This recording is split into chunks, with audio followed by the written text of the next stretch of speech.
आपने कहा कि आप आत्मा को नहीं मानते। आत्मा के सिद्धांत के खंडन की जो आपकी व्याख्या है, उसका क्या आधार है? देखिए, अभी तक तो मैं भी आत्मा के सिद्धांत को मान के चल रहा था। इमैनुअल कांट को पढ़ने के बाद जब मैंने इसका साम्य स्थापित किया भारतीय दर्शन के साथ, तो मैंने देखा कि भारतीय दर्शन में भी ज्ञान प्राप्ति के स्रोत में या चेतना जब अपने आप को अनुभव करती है कि वो क्या है, तो मन, बुद्धि, चित्त और अहंकार, चार तत्वों पे भारतीय धर्म दर्शन की व्याख्या टिकी हुई है।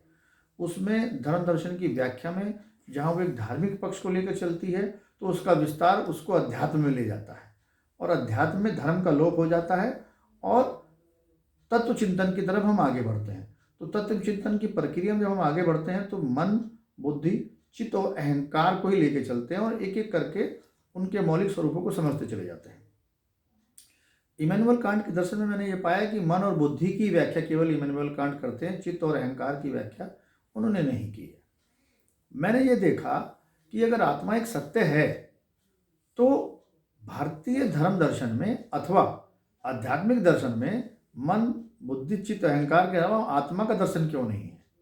दूसरी बात, हिंदू धर्म का जो कोडिफिकेशन हुआ है, उसमें बेसिक जो फाउंडेशन है उसकी, वो बेसिक फाउंडेशन ये है कि प्राणियों में चार मौलिक गुण हैं: भय, भूख, निद्रा, मैथुन।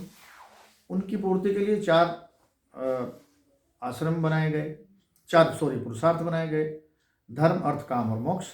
इन चारों पुरुषार्थ को पूरा करने के लिए चार आश्रम बनाए गए।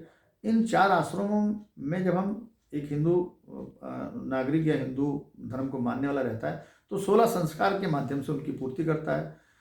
इसी प्रकार 3 ऋण बताए गए हैं कि ऋषि ऋण, देव ऋण और पितृ ऋण। इस अवधारणा में जब चिंतन को मैंने आगे बढ़ाया, तो मैंने ये पाया कि एक हिंदू के रूप में वो ऋषि ऋण के रूप में ऋषियों का ऋण मतलब अदा करता है, पितृ ऋण के रूप में पिता का ऋण अदा करता है और देवताओं के रूप में वो देवताओं का ऋण अदा करता है, परंतु आत्मा का ऋण अदा नहीं करता। जबकि ये हम ये मान के चलते हैं कि प्रत्येक मनुष्य कोई ना कोई आत्मा है और वो आत्मा उसकी स्वयं की आत्मा नहीं है, वो आत्मा उसे कहीं बाहर से किसी से आई है। क्यों? नैनम छिदन्ति शस्त्राणी नैम दहती पावके की जो अवधारणा है, उसमें आत्मा को एक ऐसा ऑब्जेक्ट माना गया है कि जिसको न अग्नि जला सकती है, न जल सुखा सकता है, न वायु सुखा सकती है, न जल गला सकता है। तो इस अवधारणा में जब ये पाते हैं और ये सिद्ध किया जाता है कि एक आत्मा एक शरीर को त्याग कर दूसरा शरीर ग्रहण करती है, उस अवधारणा में मेरी सबसे बड़ी आपत्ति इस बात की है कि बायोलॉजिकली जब कोई बच्चे की उत्पत्ति होती है, तो वो उत्पत्ति एक्स और एक्स गुणसूत्र के माध्यम से होती है। या तो एक्स मिलेगा या एक्स वाई मिलेगा। मेरा मानना ये है कि जब वो प्रक्रिया होती है, जब वो सम्मिलन होता है, तो वो जो एक प्रोसेस है वो कंप्लीट प्रोसेस होता है और कंप्लीट प्रोसेस के बाद फर्टिलाइजेशन शुरू होता है, जायगोट बनता है, जायगोट से फिर एम्ब्रो बनता है, एम्ब्रो से फिर एक 9 मंथ के डेवलपमेंट में एक सिस्टम पूरा डेवलप हो जाता है।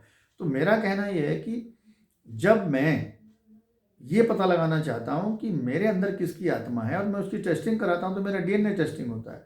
तो उस डीएनए टेस्टिंग में मुझे वंश परंपरा तो मिलती है, परंतु आत्म परंपरा का कहीं उसमें लोप नहीं है। परंतु मेरा खंडन करने वाले या मेरा विरोध करने वाले ये कह सकते हैं कि आत्मा तो इतनी सूक्ष्म है, उसको आप जान नहीं सकते, उसका विश्लेषण आप नहीं कर सकते।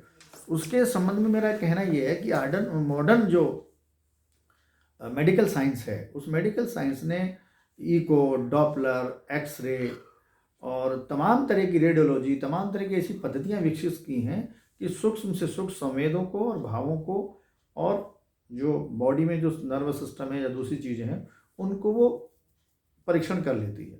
तो मेरे समझ में एक बात नहीं आती कि जब वंश परंपरा से मैं अपने पिता का पुत्र हूँ, तो आत्मा किसकी हूँ?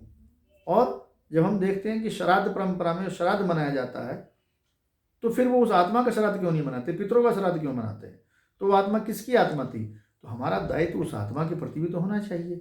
तो मेरा मानना है कि आत्मा एक निरर्थक अवधारणा है जो हमें विरासत में मिली है, परंतु उसका कोई आधार नहीं है, क्योंकि बायोलॉजी ने सिद्ध कर दिया है कि एक्स वाई गुणसूत्र के मिलने से एक फर्टिलाइजेशन शुरू होता है और फर्टिलाइजेशन के बाद एम्ब्रो बनता है, एम्ब्रो से जायगोट बनता है, उसका एक डेवलपमेंट स्टेज होती है पर्टिकुलर टाइम में, और इस प्रोसेस में कहीं भी वो जो उत्पत्ति का सिद्धांत है प्राणी की, उसमें कहीं वो इनकम्प्लीटनेस नहीं होती, कंप्लीटनेस होती है।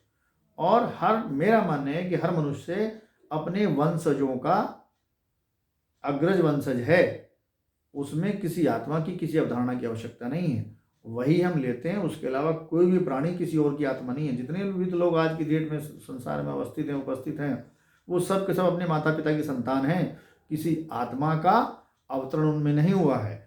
और बायोलॉजी भी ये सिद्ध कर रही है कि अगर उनका हम डीएनए खोजते हैं कि वो किसकी संतान है, तो डीएनए सीक्वेंसिंग से हम ये पता लगा सकते हैं कि उसका डीएनए उसके माता पिता का डीएनए है, किसी आत्मा नाम की चीज़ का कोई अवधारणा नहीं है। और धर्म दर्शन में जो सिद्धांत दिए गए हैं कि हम उनका ऋण अदा कर रहे हैं या उनके प्रति कृतज्ञता व्यक्त करते हैं, तो यहाँ पर आत्मा नाम का लोप है। बाकी जगह तो आत्मा सर्वत्र राज कर रही है, परंतु जब हम एक कृतज्ञता जाहिर करते हैं एक हिंदू के रूप में, तो वहाँ आत्मा पूरी तरह से गायब है। चाहे वो श्राद्ध परंपरा हो, चाहे वो ऋण परंपरा हो, चाहे वो कोई और परंपरा हो। इस प्रकार से मैं ये मान के चलता हूँ कि आत्मा की अवधारणा सत्य अवधारणा नहीं। धन्यवाद।